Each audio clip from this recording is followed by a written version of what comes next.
ताजा टीवी के सागर मंथन कार्यक्रम में आप सबका स्वागत है। हम एक बहुत ही ऐसे विषय पर परिचर्चा करेंगे जिसके बारे में बहुत सी बातें होती है, बहुत सी बहस होती है, लेकिन आज भी उस सब मामलों में लोग बड़े भ्रमित हैं। और विषय है धर्मनिरपेक्ष भारत एवं सर्वजनहिताय। तो पहले शब्द है धर्मनिरपेक्ष भारत। धर्मनिरपेक्ष के बारे में अलग अलग बातें बताई गई हैं। हमारे देश का एक वर्ग है जो धर्मनिरपेक्षता के बिल्कुल खिलाफ है, लेकिन धर्मनिरपेक्ष भारत के लिए इसलिए बहुत आवश्यक है कि भारत जिंदा ही है, भारत गौरवान्वित है अपनी धर्मनिरपेक्षता के लिए। धर्मनिरपेक्ष शब्द जोड़ा गया 1976 में, जब हमारे भारत के संविधान में 82वां संशोधन हुआ था। उसमें जोड़ा गया था धर्मनिरपेक्ष। इसलिए जोड़ा गया था कि हमारे संविधान का जो मूल मंत्र है वही धर्मनिरपेक्ष है। कि दुनिया में सबसे ज़्यादा धर्म हमारे देश में है, उनकी मान्यता हमारे देश में है, उनके अनुयायी हमारे देश में है। और कई धर्म के तो हमने जनक हैं, भारत जनक है उसका। हिंदू धर्म, जैन धर्म, सिख धर्म और बौद्ध धर्म, ये 4 धर्म जो पूरी दुनिया में फैले हुए हैं, उन सब का जनक है भारत। और उन धर्मों में भी कई पंथ हैं, कई अलग अलग रास्ते हैं। तो ये हुआ कि भाई धर्मनिरपेक्ष जो है, मानी धर्म को से ऊपर उठ करके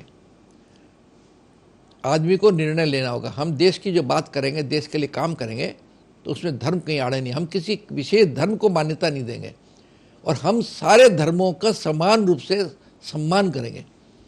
पश्चिमी देशों की अवधारणा दूसरी है। पश्चिमी देशों में तो उसको नास्तिकता में आ जाता है, तो धर्म को मानेंगे ही नहीं, उसको खारिज कर देंगे धर्म को। हमारे यहाँ ऐसा नहीं, हमारे यहाँ ठीक उसका विपरीत।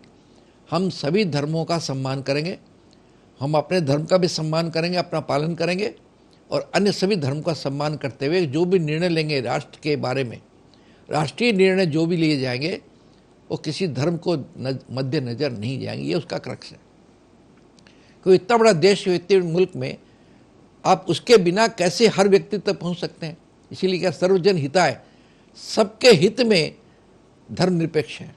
इसके बहुत सी बातें हैं, इसको बहुत से विरोध करते हैं, बहुत से लोग इसकी समीक्षा करते हैं, उन पर बात करेंगे आज हम।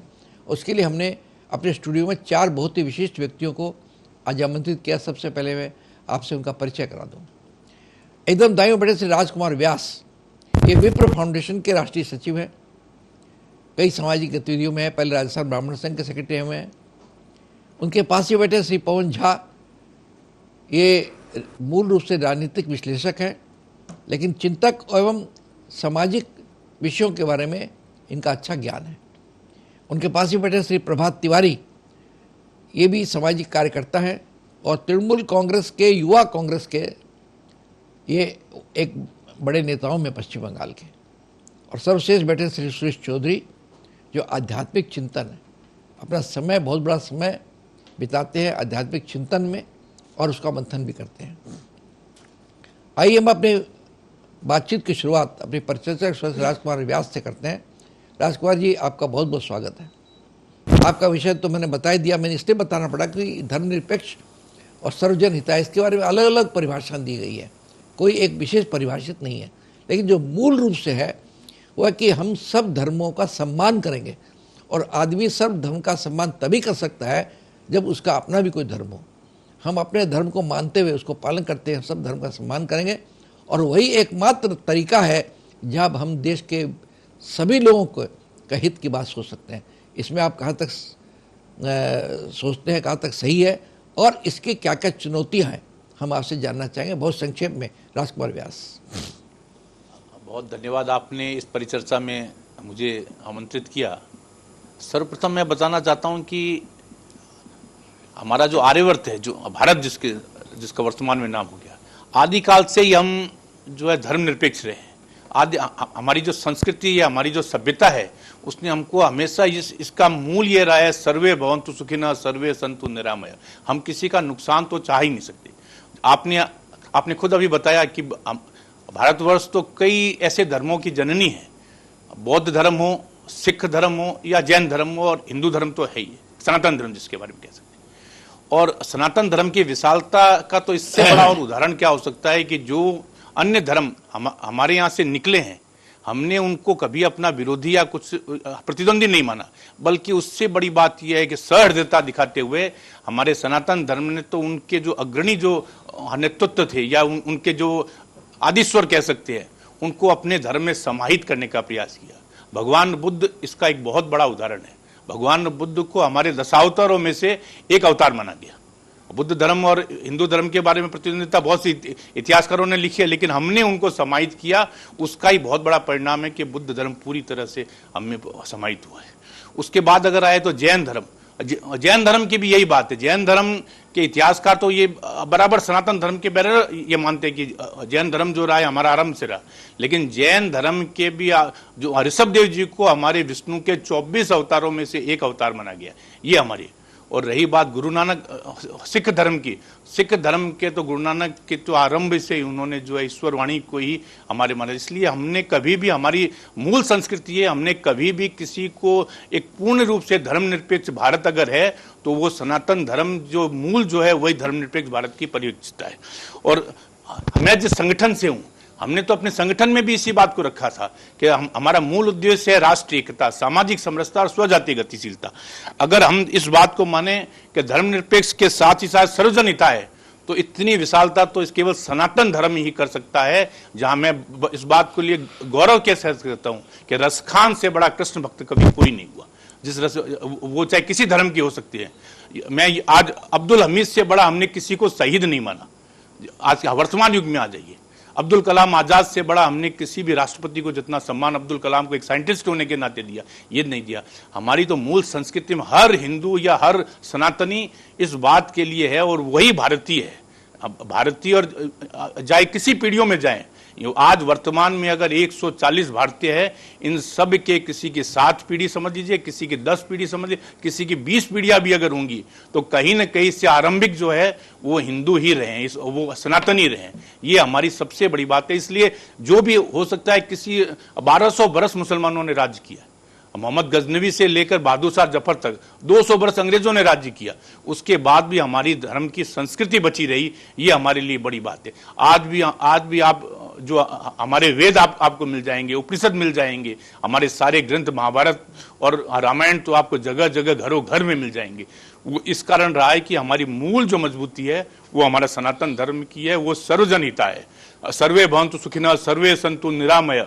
हम हर बात में ये चाहते हैं कि हर जो रहे, हम जिसमें संकल्प करते हैं, जिसमें शांति पाठ करते हैं, उसमें हम जो आरंभ से करते हैं, ओम द्यो हो शांति रंग तरिक्ष गुंग शांति पृथ्वी शांति रहो शांति ही रोख दया शांति ही वनस्पति शांति विश्वे देवा शांति ब्रह्म शांति सर्वगुण शांति। हर जगह शांति हमारी जो है, ये हमारा सनातन धर्म है, यही हमारा भारतवर्ष है। इसलिए मैं बार बार इस बात को कहता हूं कि भारतवर्ष और विशेष ही पूरा सनातन धर्म है, और सनातन धर्म जो है वो सर्वजन हिताय पूर्णतः धर्म निरपेक्ष भारत जो है वो सनातन धर्म ही है। यही आज की बात का मूल उद्देश्य रह सकता है। श्री राजकुमार व्यास ने कहा कि भारत का पूरा इतिहास जो है, जो हजारों वर्ष का इतिहास है, वो मूलतः धर्मनिरपेक्षता का इतिहास है। हमारे यहाँ बुद्ध हुए, भगवान महावीर हुए, उन्होंने जैन धर्म गया, बुद्ध गया, और सारे धर्म के लोग हमारे आके बस गए। हमने उनको गले लगाया। इस्लाम और क्रिश्चियनिटी दोनों हमारे आए, हमने कहा कि आओ यहाँ से बस, और लोग बस गए, पीढ़ियों से बसे हुए हैं। लेकिन हमने कभी भी उनका कोई तिरस्कार नहीं किया। उन्होंने कई बातें रखी। उन्होंने रसखान का नाम लिया, जो भगवान कृष्ण के, खुद मुसलमान थे लेकिन भगवान कृष्ण के बहुत बड़े भक्त थे। उन्होंने ये भी बताया कि बुद्ध और जैन, महावीर, ये हमारे यहाँ से उन्होंने धर्म शुरू किया। भगवान बुद्ध धर्म और जैन धर्म। बुद्ध को हमने तिरस्कार नहीं किया, उनको हमने कहा विष्णु का अवतार है, उसको हमने विष्णु का अवतार माना। और महावीर और बुद्ध दोनों को भगवान हिंदुओं ने कहा। भगवान महावीर, जैनियों ने भगवान उनका तीर्थंकर शब्द है। बुद्ध को भी भगवान बुद्ध हमने हिंदुओं ने कहा, और उनकी बात को हमने माना, और उनके माध्यम से हमने हिंदू धर्म को संशोधित किया, उसमें सुधार किया हमने। उन्होंने बताया यहाँ तक कि कुरान जो है उसको हमने 5वां वेद माना। इतनी बड़ी महानता, इतने बड़ा दृष्टिकोण ये भारत जैसे देश का ही है। और हम सबसे बड़ी बात यह है कि इसी दृष्टिकोण को लेकर के हम भारत की प्रगति, भारत की मूलतः हर व्यक्ति का उपकार चाहते हैं। ये मेन बात है। ये शब्द जो हमारे प्रतिभागियों से मैं कहूँगा कि इसके माध्यम से कैसे देश के हर व्यक्ति तक पहुँच जा सकते उसके बारे में बताएं। आइए श्री पवन झा से बात करते हैं। पवन झा जी, आप बताइए। संविधान में चाहे जब भी आया हो, भारत के धर्मों का या मूल रूप से सनातन धर्म की यह सबसे बड़ी खूबी रही है कि यह सर्वग्राही रहा है। इसने हर धर्म को स्वीकार किया और अपने में हमेशा तर्क की व्यवस्था रखी। जैसे आस्तिकता, जो आज शब्द है आस्तिक, तो नास्तिक भी यहीं से पैदा हुए। आस्तिकों की अपनी धारा रही, नास्तिक में शुक्राचार्य रहे, उनकी अपनी धारा रही और दोनों का सह अस्तित्व रहा। ये बड़ी बात रही। अपने यहाँ शास्त्रार्थ की व्यवस्था रही। धर्म के विभिन्न पक्षों पर लगातार बहस किया गया। इससे यह हुआ कि उसके विभिन्न अवयव लोगों के सामने आते रहे। हम लोग यह भूल जाते हैं कि अकबर ने भी एक धर्म की शुरुआत की थी, दीन-ए इलाही। वह भी इसी भारत में शुरू हुआ था, जिसको हम लोग अब नहीं याद करते हैं। जैन, बौद्ध, सिख है। दीन-ए इलाही का भी प्रचलन एक समय में बहुत बड़ा रहा, जिसमें यह थी कि आप जीवित रहते जो करना हो कर लीजिए, मरने के बाद आप थोड़े देखेंगे कि आपके लिए श्राद्ध हो रहा है और कितने लोग खा रहे हैं। यह भी अवधारणा रही।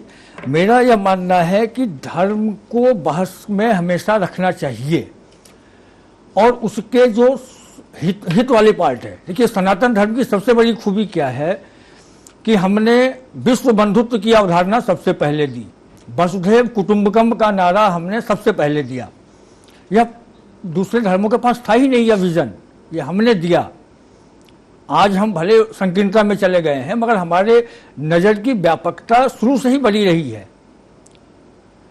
तो हमें धर्म के उस पक्ष पर गौर करना चाहिए। और जो हमारे यहाँ जो बड़ी बड़ी बातें कही गई है धर्म के, वो रही हैं। हमारे राजा जो रहे हैं, शिव का उदाहरण आप जानते होंगे कि एक कबूतर के लिए उन्होंने कहा कि गिद्ध, उस कबूतर मेरी शरण में आ गया है तो आप मांस नहीं खा सकते, मेरे शरीर से मांस काट लो।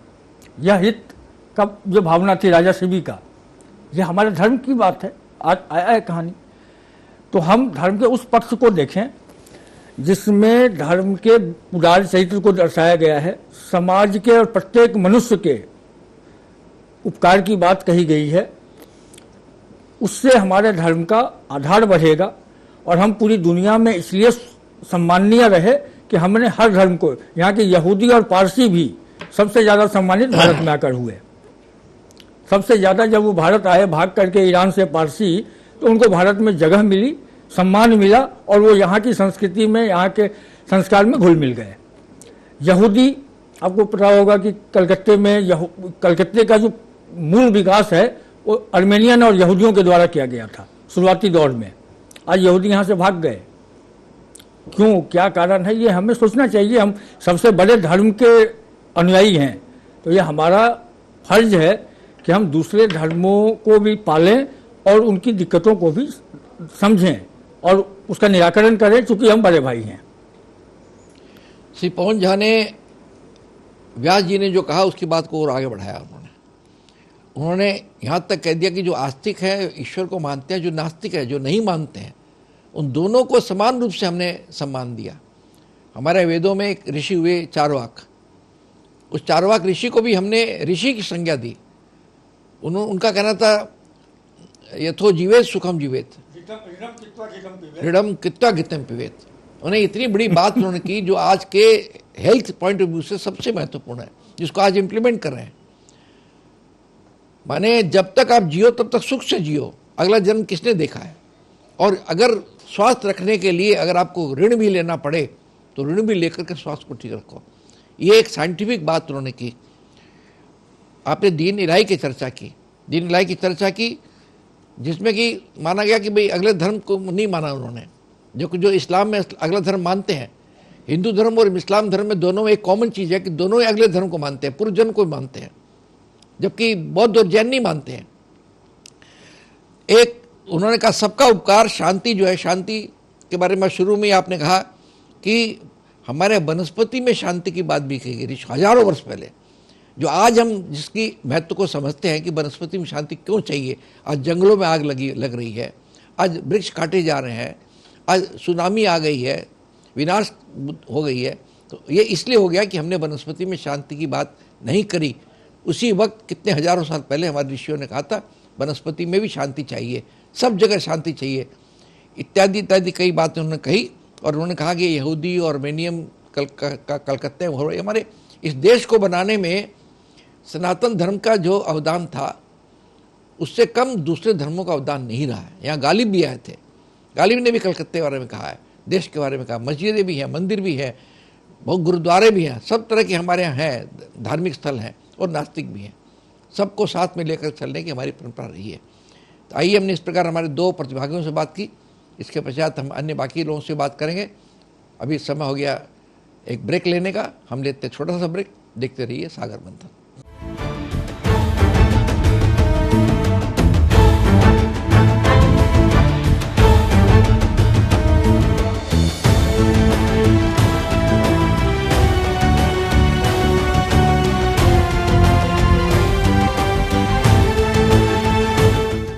सागर मंथन कार्यक्रम में फिर से स्वागत है आपका। हम बातचीत कर रहे हैं धर्मनिरपेक्ष भारत एवं सर्वजन हिताय। आइए अब हम बात करते हैं श्री प्रभात तिवारी से, जिनके बारे में मैंने आपको बताया कि सामाजिक कार्यकर्ता हैं, तृणमूल युवा कांग्रेस जो बंगाल की सत्ताधारी दल है उसके युवा नेताओं में से। प्रभात जी, मैं जहाँ तक, हालांकि हम लोग राजनीतिक बात नहीं कर रहे हैं, लेकिन आपकी जो मुख्यमंत्री है उसने भी कई बार इस बात को कहा है कि हम सब धर्म की इसका सम्मान करते हैं, और लेकिन एक बात, वो सर्वधर्म सम्मान के साथ साथ लोगों ने एक उनके बारे में ये समझा कि वो किसी एक खास धर्म के लोगों को तरजीह दे रही है। ऐसा क्यों होता है तिवारी जी? सबसे पहले मैं ताज़ा खबर के सागर मंथन कार्यक्रम के माध्यम से अंग्रेजी नव वर्ष, स्वामी विवेकानंद की जयंती और मकर संक्रांति की आप सभी को शुभकामनाएं देता हूं। और अब धर्मनिरपेक्ष, और नेबर जी ने जो कहा कि मेरी दीदी जो है ममता दीदी के बारे में कुछ लोग कहते हैं, लेकिन मैं बता दूं कि ममता दीदी जितना धर्मनिरपेक्ष हैं उतना शायद ही कोई मुख्यमंत्री पश्चिम बंगाल में या भारत देश में हुआ है। अब मैं राजनीति की बात ना करके अब मैं धार्मिक बात पे आता हूं और जो मुद्दा है उस पे आता हूं। धर्मनिरपेक्ष के बारे में जब संविधान में 1976 में जब संशोधन किया गया और अब उसका हम लोग स्वर्ण जयंती मनाने जा रहे हैं, और हमारे 2 सहभागियों ने जो अपने बात रखे हैं उसमें इन्होंने यही बात बताया कि हमारा जो भारत देश है ये प्राचीन काल से धर्मनिरपेक्ष, सबको ले एक चलने की कला, और सबसे बड़ी बात है कि हमारे यहाँ पर भारत देश में सबके लिए एक जगह है। कलकत्ता शहर में हम बैठे हुए हैं। कलकत्ता शहर जो है ये सांस्कृतिक राजधानी पश्चिम बंगाल को कहा जाता है। यहाँ पर हर समय सर्वधर्म हिताय सर्वधर्म सुखाय का बात किया जाता है। और रही बात राजनीतिक दलों का, तो देखिए राजनीतिक दल जो है आजकल जो है धर्मनिरपेक्ष के नाम पर अपने अपने जो है स्टैंड रखते हैं, लेकिन हमारा तृणमूल कांग्रेस जो है इस पे ऐसा नहीं करता है। हम ईद में भी जाते हैं तो हम क्रिसमस में भी जाते हैं, हम दुर्गा पूजा में भी जाते हैं तो हम काली पूजा भी मनाते हैं। क्योंकि देखिए धर्मनिरपेक्ष, एक कविता कही गई है, ना हिंदू बनेगा ना मुसलमान बनेगा, इंसान की औलाद है इंसान बनेगा। तो सबसे पहले हम इंसान हैं। अगर हम अच्छे इंसान नहीं बन सकते हैं तो हम कोई धर्म को मान ही नहीं सकते हैं। और मजहब नहीं सिखाता आपस में बैर रखना, हिंदी है हम वतन है हिंदुस्तान हमारा। हिंदुस्तान जो है ये पूरे ब्रह्मांड में एक ऐसा देश है जहाँ पर जो है प्यार की बातें, अच्छी बातें, सच्ची बातें, सबको लेकर चलने की बातें हमेशा से सदियों से करते हुए आए हैं। और आज 2025 में भी हम इस कक्ष में बैठे हुए हैं, हम सभी भाई हैं और सबसे पहले हम इंसान हैं। और रही बात धर्मनिरपेक्ष की, ऐसा है कि धर्मनिरपेक्ष का मतलब ये नहीं है कि सिर्फ हम बातें करें, कथनी और करनी में फ़र्क नहीं होना चाहिए। आज देखिए हम अगर जो है दीघा के पास में आप देखिएगा एक जगन्नाथ का पूर्ण मंदिर बनने जा रहा है, जिसका हम लोग आधा उद्घाटन नहीं करेंगे। जब वो संपूर्ण हो जाएगा 30 अप्रैल को, तब हम उसका उद्घाटन करेंगे। कालीघाट का भी देखिए आप जो है उसका नौ रूप को हम लोग बना रहे हैं और अभी तक तैयार नहीं हुआ है, इसलिए हमने उसका उद्घाटन नहीं किया है। लेकिन कुछ दल हैं जो आधा अधूरा मंदिर और उसका उद्घाटन कर कर वोट की गंदी राजनीति करने के लिए आगे बढ़ते हैं। लेकिन जनता ने उन्हें दिखा दिया कि वोट की राजनीति आप ना करें, धर्मनिरपेक्ष है तो धर्मनिरपेक्ष की बात करें, कथनी करनी में अंतर न करें। श्री प्रभात तिवारी जी ने शुरुआत की एक कविता से कि मजहब नहीं सिखाता आपस में बैर करना, हिंदी हम वतन है हिंदुस्तान हमारा। साथ ही उन्होंने इकबाल का भी जिक्र किया, उलेमा इकबाल जिन्होंने भारत के बारे में लिखा था कि मजहब नहीं सिखाता आपस में बैर करना, हिंदी है वतन है हिंदुस्तान हमारा। इकबाल और यहाँ कई शायरों ने, कई लेखकों ने, कई कवियों ने भारत के बारे में, भारत का वर्णन, भारत दर्शन के बारे में बताया। इन्होंने अपनी पार्टी के बारे में बताया कि हमारी जो मुख्यमंत्री है वास्तव में सच्चे मायने में वो धर्मनिरपेक्ष है, और हम जब धर्म को मानते हैं तो धर्म की मान्यताओं को भी अक्षरशः मानते हैं। अभी पुरी के मंदिर का ठीक डिपिक्शन बन रहा है वहाँ पूरी यहाँ पर दीघा के पास, लेकिन उस मंदिर का हम अधूरा उद्घाटन नहीं करेंगे। हम उसका पूरा जब बन जाएगा, अप्रैल की डेट है, उम्मीद है कि अप्रैल तक बन जाएगा, उसके बाद ही हम उद्घाटन करेंगे। इनका इशारा राम मंदिर की तरफ था, जिसको जब उद्घाटन हुआ तो शंकराचार्य जी, जो हमारे चारों शंकराचार्य जी ने कहा कि अभी ये पूरा बना ही नहीं है मंदिर, इसलिए इसका अभी उद्घाटन करना धर्म अपेक्ष नहीं है, धर्म विरोधी है। लेकिन उनकी बात नहीं मानेगी। नतीजा ये हुआ कि उन जितनी जगह हमारे धार्मिक शहर हैं, जहाँ धार्मिक जगह हैं, उन सब से उनको राजनीतिक रूप से नुकसान हुआ। ये हमारे सामने है कि पब्लिक इस मामले में जानती है, पब्लिक ज़्यादा जागरूक है, जनता ज़्यादा जागरूक है। उन्होंने कहा कि इसी तरह हम आम लोगों की सेवा कर सकते हैं, जब तक हम धर्मनिरपेक्ष नहीं होंगे, उसको अपने जीवन में उतारेंगे नहीं, तब तक हम सर्वजन हिताय की बात को सिर्फ एक नारा बन के रह जाएगा, हो नहीं पाएगा। आइए बात करते हैं सुरेश चौधरी जी से। सुरेश चौधरी जी, आप तो आध्यात्मिक, आपके मैसेज आते रहते हैं, काफ़ी अध्ययन भी आपका बहुत बड़ा, मैं आपके अध्ययन को सलाम करता हूँ। हम ये चाहेंगे 2-3 चीज़ें हमारी है कि धर्मनिरपेक्ष आज के देश में क्यों जरूरी है, जबकि आज धर्मनिरपेक्षता की मजाक उड़ाई जाती है। जो लोग धर्मनिरपेक्ष हैं उनके बारे में ऐसा कहा जाता है कि वो लोग बेधर्मी लोग हैं और हिंदू विरोधी है। ऐसा क्यों कहा जाता है? श्री सुरेश चौधरी। धन्यवाद। पहला प्रश्न आपने किया कि जो धर्मनिरपेक्षता की उपेक्षा क्यों की जाती है, क्यों मजाक उड़ाया जाता है। प्रश्न ये है कि कौन उड़ाता है मजाक, उसके ऊपर निर्भर करता है।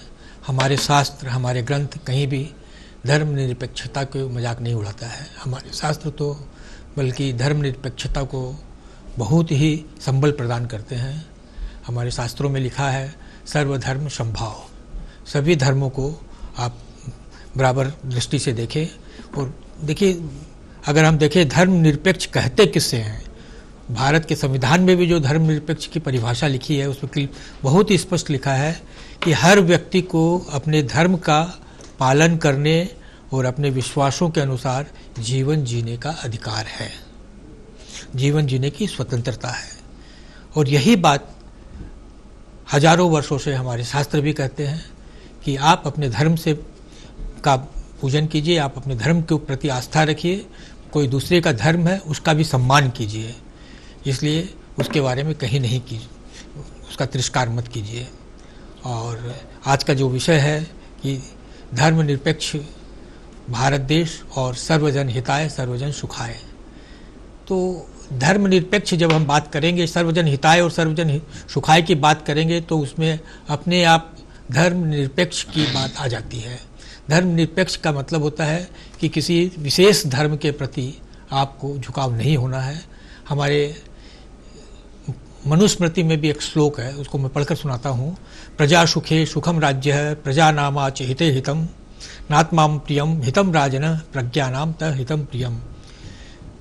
अपनी प्रजा के सुख में ही राजा का सुख निहित है, उसकी भलाई में उसकी भलाई ही निश्चित है। भेदभाव रहित अगर कोई राजा राज्य करता है, उसकी प्रजा की भलाई के लिए कार्य करता है, उसके सुख और हित के लिए कार्य करता है, वही राजा राजा है, अन्यथा वो राजा नहीं है। यही बात चाणक्य नीति में कही गई है, यही बात घुमा फिरा कर महाभारत में भी कही गई है उपनिषदों में भी कही गई है। तो ये कहीं नहीं लिखा गया है कि किसी एक धर्म के प्रति आपका झुकाव हो। अगर आज कोई अपनी राजनीति के स्वार्थवश, अपनी वोट की राजनीति के स्वार्थवश किसी धर्म की उपेक्षा करता है या उसका तिरस्कार करता है तो यह उसकी भूल है। हम उसको आप अपीजमेंट नहीं करें। ये आवश्यक है कि सत्ता को किसी भी धर्म का अपीजमेंट नहीं करना चाहिए। सत्ता की नज़र में सब धर्म बराबर है। सत्ता के जो भी कार्य होते हैं, भलाई के कार्य होते हैं, हित के कार्य होते हैं, जनता के सुख के कार्य होते हैं, वो धर्म को देखकर नहीं होते, जाति को देखकर नहीं होते, वर्ण को देखकर नहीं होते। शिक्षा करनी है, शिक्षा देनी है तो सबको देनी है। रोजगार देना है तो सबको देना है। स्वास्थ्य की सेवा देनी है तो सबको देनी है। ये नहीं कि हिंदू को देनी है, मुसलमान को नहीं देनी, या मुसलमान को देनी है, हिंदू को नहीं देनी, क्रिश्चियन को देनी है, बुद्ध जैन को नहीं देनी। ऐसा नहीं होता है। सबके लिए ही जो नीति बनती है सबके लिए ही बनती है, अलग से कोई नीति नहीं बनती है। अब यह मैं बात करूंगा कि धर्म निरपेक्ष और सर्वजन सर्वहिताय के अंदर लोग क्यों ऐसे आ गए हैं। तो ये कुछ कट्टरता, मैं कहूँगा कि कट्टरता जो है, धार्मिक कट्टरता आ गई है।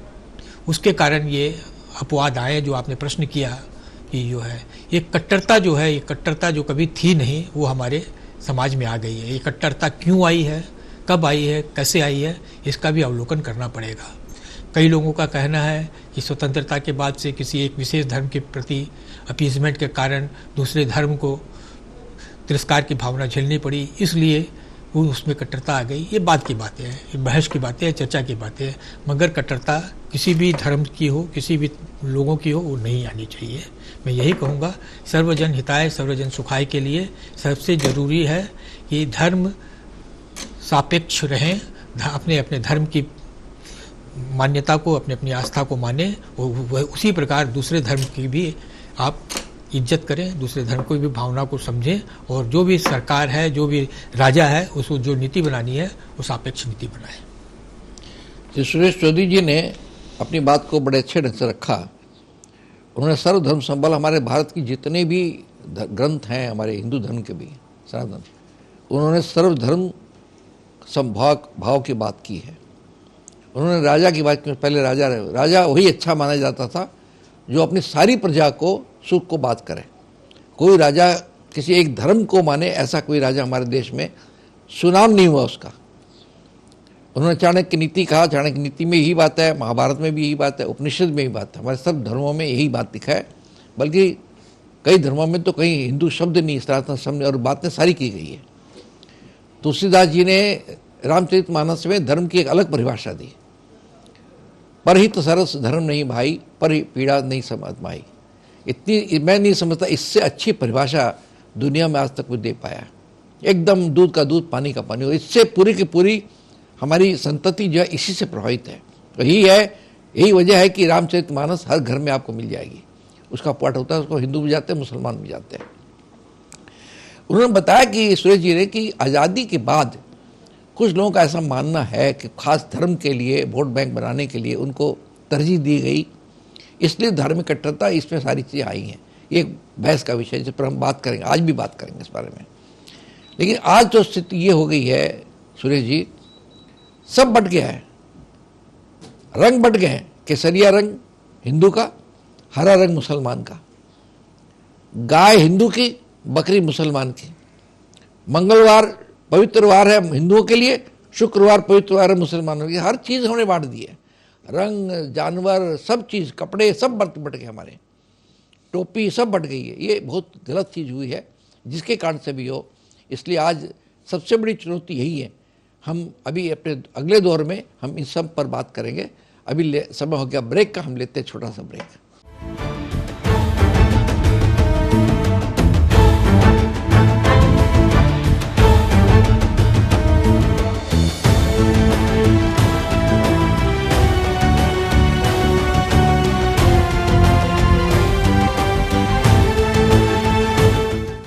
ताजा टीवी के सागर मंथन कार्यक्रम में आप सबका स्वागत है। हम परिचर्चा कर रहे हैं धर्मनिरपेक्ष भारत एवं सर्वजन हिताय। और हमारे चारों प्रतिभागियों ने अपने अपने ढंग से उदाहरण दे करके दृष्टांत दे करके, जो हमारे ग्रंथ हैं, जो हमारे किताबें हैं, जो इतिहास है, उन सब का उदाहरण दे करके उन्होंने बताया कि कैसे हम धर्मनिरपेक्ष होकर ही हम सबका कल्याण कर सकते हैं। इसमें कई चुनौतियां हैं जिन पर हम आज बातचीत करेंगे। सबसे पहले शुरू करते हैं राजकुमार व्यास जी से। राजकुमार जी, सब ठीक है, हमारे ग्रंथों में बहुत अच्छी बात लिखी गई है, सब कुछ है, लेकिन आम जो कॉमन मैन होता है, जो गरीब आदमी होता है, जो साधारण आदमी होता है, वो किताबें नहीं पढ़ता है। कोई रामचरितमानस जैसा भले ही पढ़ ले, बाकी कोई गीता या उपनिषद या वेद या सब कुरान के पारंगत लोग नहीं हैं। इनमें एक जो समस्या हो गई, जैसे हम आपको उदाहरण देते हैं कोविड। अभी कोविड की बीमारी आई कुछ वर्ष पहले। कोविड में सारे मंदिर बंद हो गए, सब मस्जिद बंद हो गई, फिर भी देश चल रहा था, लोगों ने इलाज किया, बात हुई।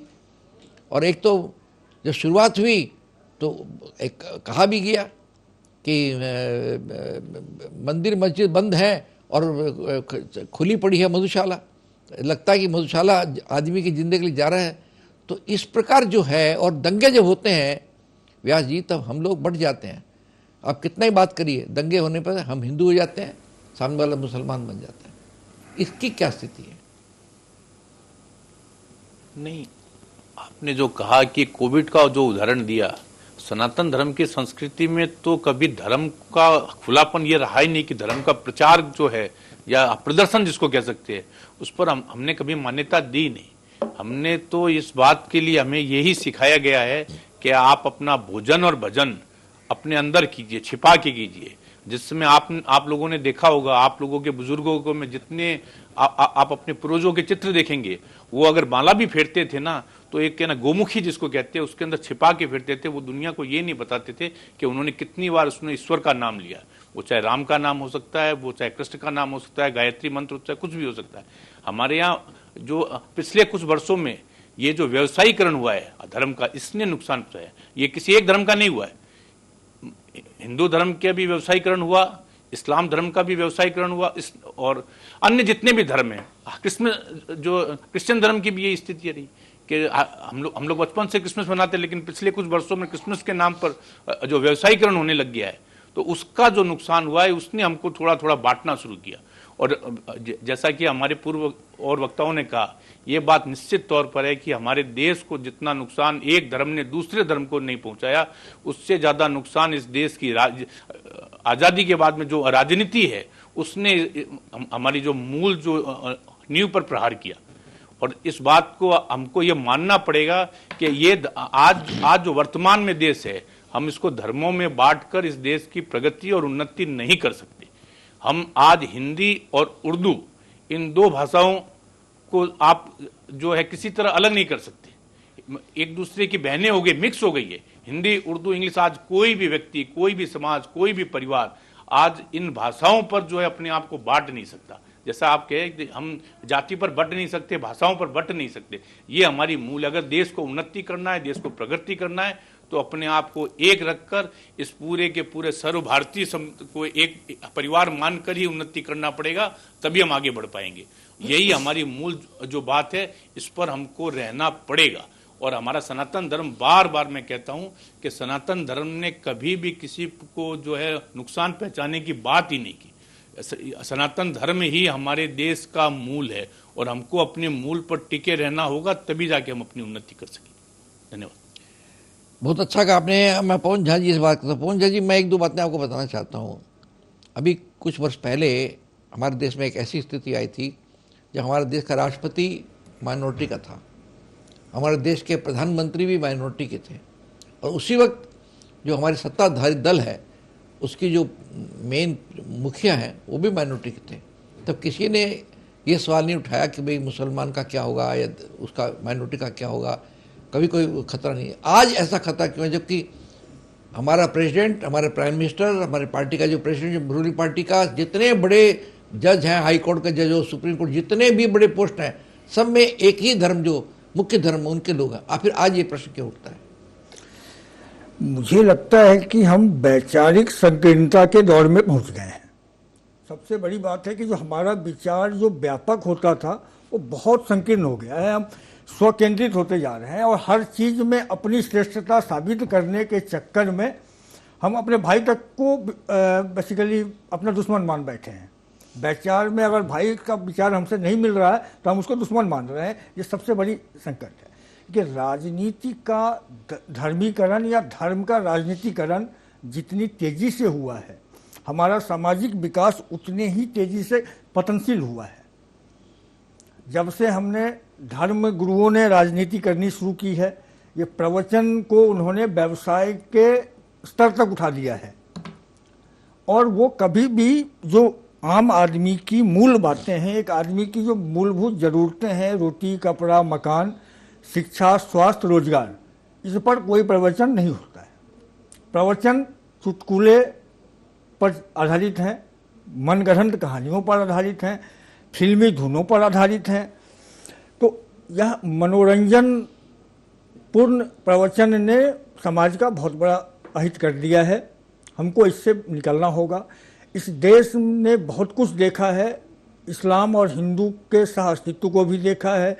इस्लाम के शायरों ने जितनी बड़ी बड़ी बातें इस्लाम के मूलभूत सिद्धांतों के खिलाफ की हैं, वो दूसरा नहीं कर सकता, दूसरे देश में कहीं कोई नहीं कर पाया। भारत के ही शायरों में कुव्वत थी। उर्दू को सबसे ज़्यादा सीखने वाले हिंदू थे। आज़ादी के बहुत मैंने आज से 3 दशक पहले तक कायस्थ समाज के लोग सबसे अच्छे उर्दू के, चाहे फिरा गोरखपुरी क्यों ना हो, वो कायस्थ थे, क्योंकि वो मुनीम हुआ करते थे मुगल शासन में, उन्होंने सीखा। तो यह एक बड़ी मैंने अजीब स्थिति है। हमको अपने सोच को व्यापक बनाना ही पड़ेगा। एक मनुष्य के रूप में हमें धर्म की अवधारणा को ग्रहण करना होगा।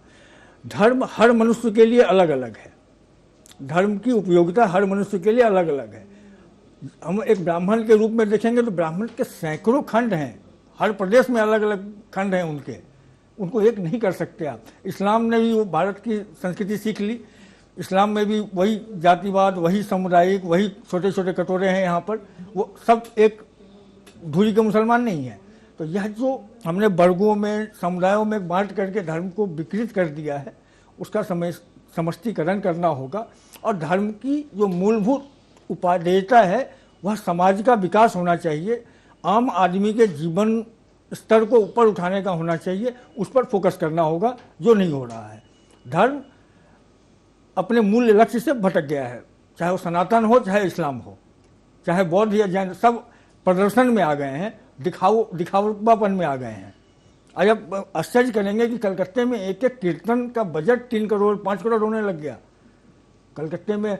अब वही लोग कमल भी बांटते हैं, वही लोग साड़ी भी बांटते हैं।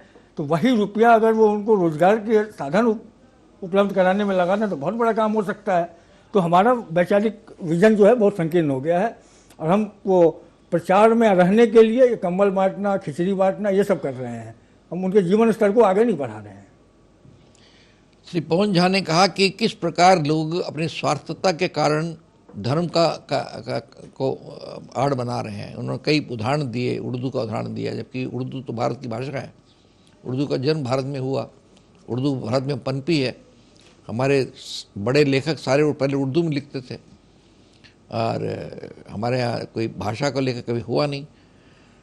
आइए हम अब और आगे बढ़ते हैं, और हम एक ब्रेक लेने के बाद हमारे अन्य जो 2 प्रतिभागी बचे हैं उनसे भी बात करते हैं, अभी एक ब्रेक के बाद।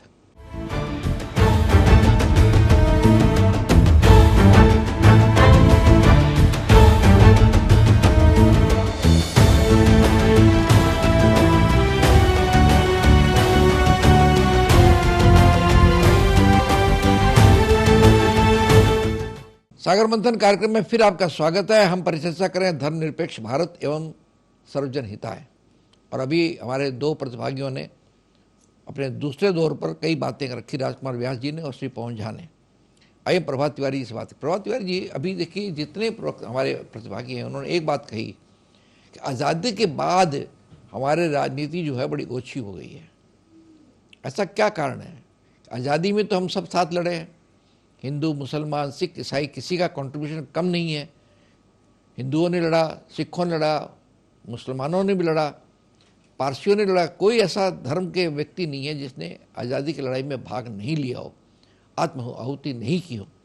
आज़ादी के बाद क्या हो गया कि अब लोग धर्म का आड़ लेने लग गए, धर्म को बदनाम करने लग गए, धर्म को धर्म के नाम पर वोट बैंक बनाने लग गए। हम इसमें बहुत संक्षेप से आपसे जानना चाहेंगे श्री प्रभात तिवारी। देखिए, धर्मनिरपेक्ष की मिसाल अगर आपको देखनी है तो आप गंगा सागर का मेला देख लें। गंगा सागर का मेला जो कि 9 जनवरी से 17 जनवरी तक चलता है, और इसमें दीदी जो कहती हैं कि धर्म जार जार उत्सव सवार, आप इसमें देखिए 12 मंत्री, उसमें इस्लाम धर्म के भी मंत्री हैं, हमारे हिंदू धर्म के भी मंत्री हैं, उसमें उनकी ड्यूटी लगाई जाती है। मुख्यमंत्री खुद उसको कंट्रोल करती हैं। और सबसे बड़ी बात है कि इसमें हम लोगों ने जो टैक्स था उसको माफ़ करा दिया है, क्योंकि टैक्स लेना धर्म में ये कोई मतलब नहीं होता है। पिछली सरकार थी, उन्होंने टैक्स लगाया था।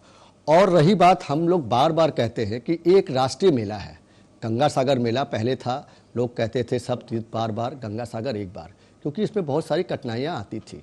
लेकिन आज 2011 के बाद से इस मेला को ममता दीदी ने ऐसा सजाया संवारा है कि आप जाके आउटराम घाट में देखिए या कपिल मुनि का जो मंदिर है वहाँ जाके देखिए, आपको सुख सुविधाएं जो हैं बढ़ती ही जा रही हैं। और धर्मनिरपेक्ष हम इसलिए कह रहे हैं क्योंकि यहाँ हिंदू, मुस्लिम, सिख, ईसाई हम सब, हमारे यहाँ 56 कैंप आउटराम घाट में हैं। हमारे जो है उद्घाटन समारोह शुरू हो चुका है। हम लोग सब मिलजुल कर एक साथ एक होकर, कोई भी धर्म का हम नहीं देखते हैं, जो भी श्रद्धालु आते हैं हम उनकी सेवा करने की कोशिश करते हैं और उसमें दिन रात लगे रहते हैं। अभी मैं यहाँ से निकल के फिर अपने कैंप पे ही जाऊँगा और वहाँ पर सेवा में लग जाऊँगा। और रही बात राष्ट्रीय मेला घोषित करने की, तो ये संकीर्ण नहीं है तो और क्या। अभी आपने कहा कि राजनीति के बारे में, तो ये संकीर्ण बुद्धि है। इतना बड़ा मेला है, लेकिन चूंकि डबल इंजन की सरकार नहीं है, उनकी सरकार नहीं है, इसलिए यहाँ पर राष्ट्रीय मेला घोषित नहीं होगा। और ममता दी ने एक बहुत बड़ा काम कर दिया है, जो आने वाले 3-4 साल में कंप्लीट हो जाएगा। 1,500 करोड़ रुपया सैंक्शन कर एक ब्रिज बनने जा रहा है गंगा सागर के उस दुर्गम जगह पर, जहाँ पर आप दिन में 2 बार जाकर 2 बार आ सकेंगे। तो ये धर्मनिरपेक्षता है हमारी ममता दीदी का, हमारी सरकार का। लेकिन जो केंद्र में बैठे हुए हैं उनकी धर्मनिरपेक्षता देख लीजिए कि ना वो राष्ट्रीय मेला घोषित कर रहे हैं, पहले यहाँ टैक्स लगता था। तो ये कैसी बात है भाई, दोहरी नीति नहीं चलती है। इसलिए धर्मनिरपेक्ष की जब बात करते हैं तो मैं बस यही कहूँगा, हिंदू, मुस्लिम, सिख, ईसाई हम सब हैं भाई भाई। हम सब मिलजुल कर इस देश की जो मान मर्यादा है उसको बरकरार रखें और इसको आगे ले जाएं। चौधरी जी, एक तो मैं चाहूँगा कि सारी बातों का उपसंहार करें। 1-2 बातें मैं अभी, जैसे पवन जी ने कहा, प्रभात जी ने कहा कि हमने टैक्स फ्री कर दिया, लेकिन उसमें एक दूसरा पक्ष है जो मैं चाहता हूँ सुरेश जी आप उससे फिट करिए कि आपने टैक्स फ्री कर दिया, मैंने फ्री आप जा सकते हैं, लेकिन सारा जो खर्च है वो तो गवर्नमेंट वहन करती है। गवर्नमेंट पैसा कहाँ से लाती है? वही पब्लिक से लाती है। हमने आप पर तीर्थ यात्री पर टैक्स नहीं लगाया, लेकिन वो टैक्स जो पैसा है किसी और से लिया हमने। तो ये विडम्बना कैसी है? पहली बात। दूसरी बात ये है कि हमारे सारे धर्म की बात करते हुए भी हर व्यक्ति का 2 मुखौटा हो गया है। पब्लिक एक अलग है और प्राइवेटली अलग है। प्राइवेटली हम सब संकीर्णता मानते हैं, धर्मांधता को मानते हैं। एक बच्चा, मैं आपको उदाहरण देता हूँ, एक बच्चा दिन रात पढ़ता है, मेहनत करता है, दिन रात जगता है, मेहनत करके जब परीक्षा जाता है तो उसकी माँ या बच्चा बोलता है कि तुम 5 रुपये का प्रसाद बोलो, 11 रुपये प्रसाद बोलो, हनुमान जी का व्रत लगाओ। ऐसा क्यों सुरेश जी? ये बहुत क्रिटिकल क्वेश्चन है, बहुत संक्षेप में जवाब चाहेंगे आप जी। बहुत ही अर्थपूर्ण आपने प्रश्न किए हैं। 2 प्रश्न जो हैं, एक तो टैक्स फ्री आप करिए, चाहे किसी यात्रा को करिए, किसी वर्ग को करिए, चाहे किसी, ये फ्रीबीज जिसको बोलते हैं ना, फ्रीबीज बांटना, ये फ्रीबीज बांटना है। घुमा फिरा कर भार तो सरकार का जो है वो जनता पर ही आने वाला है। बड़ा आश्चर्य होता है कि चुनाव के समय 2000 महिलाओं को दे देंगे, 1500 ये दे देंगे, वो दे देंगे, इसके ऊपर तो कोई नियंत्रण नहीं है। मगर कोई 500 रुपया देते हुए कोई नेता पकड़ा गया तो वो कानून का गुनहगार हो गया। वहाँ फ्रीबीज नहीं है। तो ये जो असमानता है उसके ऊपर अंकुश लगना चाहिए। अगर आपको टैक्स फ्री करना है कि भाई, तो एक नीति ऐसी बनानी चाहिए कि भाई इस सेक्टर को एज ए होल हम टैक्स फ्री कर देंगे। कोई भी, चाहे राजनीतिक मेला हो, चाहे धार्मिक मेला हो, चाहे कुछ भी हो, उसके ऊपर कोई टैक्स नहीं लगेगा। गंगा सागर के मेले पर टैक्स नहीं लगेगा, ये फलाने मेले के ऊपर टैक्स लगेगा, पुस्तक मेले के ऊपर टिकट लगेगी, ये गलत है। मेरी नज़र में ये गलत है। रही बात दूसरी धर्म, तो फ्री कर दिया, एडमिशन नहीं है पुस्तक मेले में, एडमिशन फी नहीं है कुछ भी। चलिए मेरी एक बात में मैंने एक उदाहरण के हिसाब से कहा है। दूसरी बात, जहाँ तक धर्म की बात है, इसको आगे धर्म क्या है इसको हमको समझना पड़ेगा। उपसंहार के हिसाब से मैं आगे चलता हूँ। धर्म जो है दृढ़ धातु से बना है। दृढ़ धातु का अर्थ होता है धारण करना। धारण करने का अर्थ है कि जो चीज़ हम अपने हिसाब से धारण करने योग्य समझते हैं, हमको उसे ही धर्म मानना चाहिए। अगर हम ये जानते हैं कि हमको इसको प्यार करना चाहिए तो वो हमारा धर्म है, हमको ये कार्य करना चाहिए वो हमारा धर्म है, जो हम समझते हैं कि ये कार्य नहीं करना चाहिए वो धर्म है। यही एक बहुत ही सिंपल, बहुत ही ये है जो परिभाषा है धर्म की, उससे सरल परिभाषा कुछ नहीं हो सकती है। आप अपने ऊपर ही निर्धारित कर लीजिए कि क्या तो आपको करना है, क्या नहीं करना है। जो करना आप अपने ऊपर करना चाहते हैं वही धर्म है, नहीं तो धर्म नहीं है।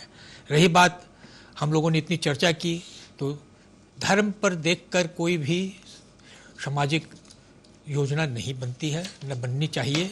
ये गलत चीज़ है। हम लोगों ने विभिन्न, हमारे स्रोत वक्ताओं ने कहा, उर्दू की बात कही, तो मेरे को एक बड़ा ध्यान आती है। व्हाट्सएप में एक मैसेज घूमता फिरता रहता था कि आपको सब शुद्ध हिंदी में लिखना चाहिए, ईमान शब्द गलत है, निष्ठा लिखिए। इस प्रकार की एक घूमता रहता है। बड़ा पढ़कर ताज्जुब भी होता है, आश्चर्य भी होता है कि जो जबान, जो मुख में शब्द आ चुके हैं, बच चुके हैं, उसको आप कैसे नियंत्रित करोगे। अभी मैंने बोलते बोलते जुबान बोला ना, तो जुबान तो उर्दू शब्द है, अब उसको हम कैसे कंट्रोल करेंगे, वो नहीं हो सकता है। ये जो है व्यर्थ की जो कुतर्क जिसको बोलते हैं ना, कुतर्क करके जो हम लोग कुचेष्टा करते हैं, वो रुकनी चाहिए। समाज को आगे बढ़ना है तो इस प्रकार के कुतर्क और कुचेष्टा को सबसे पहले दूर करना चाहिए। और ये मान लीजिए 100 में 1% या 2% लोग ही ऐसे हैं जो इस प्रकार की कुचेष्टा करते हैं। वो 1% और 2% लोग ही समाज को और धर्म को, धर्म के संतुलन को बिगाड़ते हैं। हमको उन 1-2% लोगों से ही थोड़ा सा संभल कर रहना पड़ेगा। एक तो सबसे बड़ी बात यह है।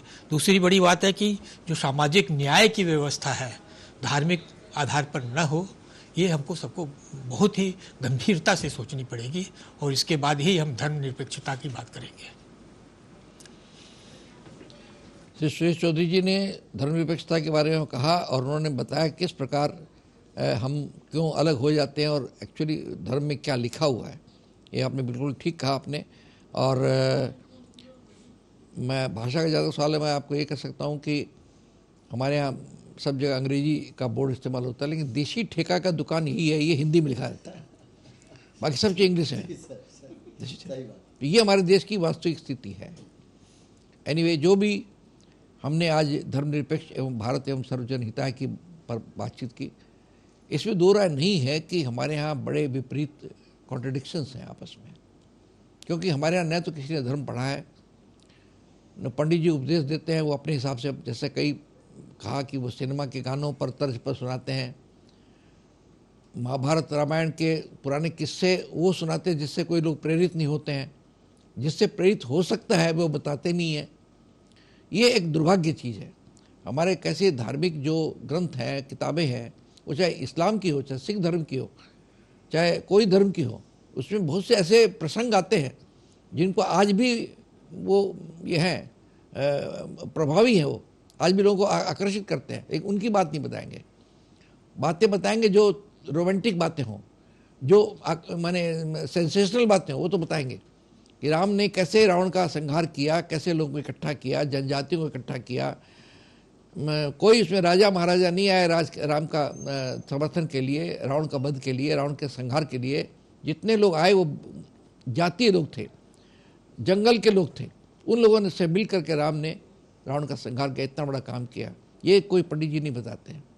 और सीता का स्वयंवर कैसे वो बताएंगे, बाकी चीज़ बताएंगे, कृष्ण का बचपन कैसे बीता, बाल कृष्ण कैसे हुआ, वो सब बताएंगे, उस पर नाचेंगे डालेंगे। लेकिन जो चीज़ के वजह से राम राम हुए, जिसकी वजह से कृष्ण कृष्ण हुए, अगर कृष्ण कंस का संहार नहीं करता, राम अगर रावण का संहार नहीं करता तो राम की कोई पूजा नहीं करता। देखिए ये बात पंडित जी नहीं बताते हैं, वो बताते हैं सिर्फ रोमांटिक बातें, फालतू बातें जो हम जीवन में धारण नहीं कर सकते। जब तक धर्म को, वही चीज़ इस्लाम में भी है, वही चीज़ सिख धर्म में भी है, वही चीज़ पारसी में भी है। हर धर्म में कुछ अच्छी बातें लिखी गई हैं। जब तक जो हम आज भी जीवन में हमारे लिए प्रासंगिक है, जब तक हम इनको नहीं बताएंगे तब तक धर्म के बारे में, और हो सकता है आज से कुछ पीढ़ियों बाद में लोग धर्म को ख़त्म कर दे, धर्म को भूल जाए, ये भी दुर्भाग्य होगा। धर्मनिरपेक्ष भारत एवं धर्म सर्वजन हिताय, इस बहुत ही संवेदनशील विषय पर लोग आमतौर पर इन सब पर बात करना नहीं चाहते। हमने एक की चर्चा की और 4 विशिष्ट व्यक्तियों को, 4 क्षेत्र के 4 व्यक्ति हैं, उनसे बात की हमने, और कोई इसमें लड़ाई झगड़ा नहीं हुआ जैसा कि आमतौर पर चैनलों में होता है। सब ने अपनी अपनी बात कही, हमने अपने हिसाब से सिखाया। हम बहुत ही आभारी हैं श्री राजकुमार व्यास के, श्री पवन झा, श्री प्रभात तिवारी और श्री सुरेश चौधरी जी के, जिन्होंने बहुत अच्छा कंट्रीब्यूट किया, अवदान दिया और इस बहस को सार्थक बनाने की चेष्टा की। हमारे दर्शक भी इस मामले में कोई राय रखते हो, हमें लिख करके भेजें। हमारा पता है ताज़ा टीवी 37 शेक्सपियर सरनी, कलकत्ता 17। हम आप ईमेल के जरिए भेज सकते हैं। हमारा ईमेल का पता है response@tazatv.com। हम अगले हफ्ते फिर मिलेंगे किसी नए प्रतिभागियों के साथ और नए विषय के साथ। तब तक के लिए आप हमको आज्ञा दीजिए। नमस्कार।